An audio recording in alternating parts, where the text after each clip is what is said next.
Welcome to Easy Learning. Exercise number 4. I did not know the blacks very well as a family, but I had run up against them in the street from time to time. They lived in a large old house just off the high street. The house was too large for their requirements, and it was difficult to keep warm in winter. The bedrooms were too big, and when the weather was cold, people trying to find comfort in the sitting room might just as well have been in the street outside for all the warmth they received from the coals burning in the little fireplace. Paragraph. But the blacks did not move into a smaller and newer house. It did not come into their heads to do so. The old house had always been their home. Father and mother had lived there from the first day of their married life, and the two children had spent all their days there. There they were, and there they were likely to be in the years to come.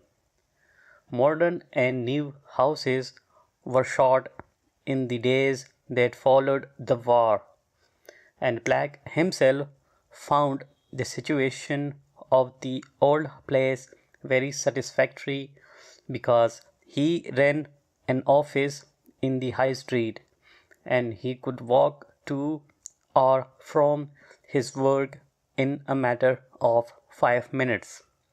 This saved him time, money, and trouble, and he thought himself a very happy man in this respect. Paragraph. I doubt whether I ever would have gone into that house had I not offered to try to get some money for a good cause in which I was at that time interested. I went from house to house asking for money. I may add that I did not like asking other people to give up their hard won money, but on the other hand, I very much desired money for my cause, and so I was able to steel myself to go my rounds. Most people give willingly, a little perhaps, but a large enough number of small amounts can make a large sum, and I was always thankful for anything down to the last penny. The door of the black's house was opened by a little maid, who showed me into the sitting room. It was a cold afternoon, and the mother and the girl were sitting near to the fire reading. My surprise must have shown itself on my face. I looked from one to the other.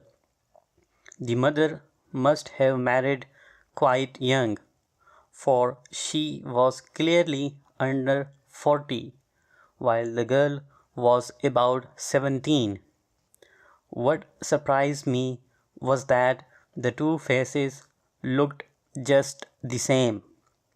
Not a line showed on the mother's face, and her eyes, so clear and blue, were no less beautiful than those of the girl. The faces were small and perfect in form.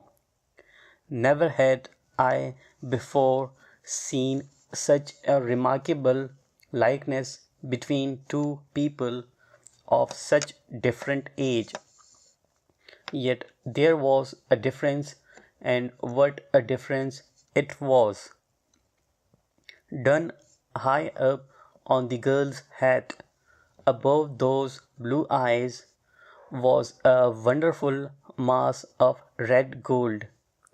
Where were the modern painters, I asked myself, waiting to paint this red gold loveliness for future people to look at? Such a wonderful thing should be seen by all the world. It was not enough for it to be kept here, not known, not loved, except by her own family.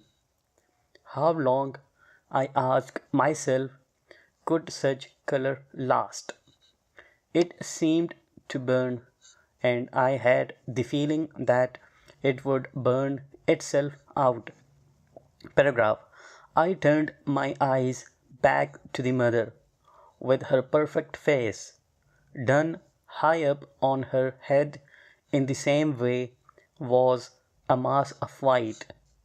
I looked, and not one touch of color could I see. My face must have expressed only too clearly my thoughts, for the mother turned to me and said, "Yes, it is very beautiful. I was just like that once. And look at me now. All the women in our family are white before they are 30." Full stop.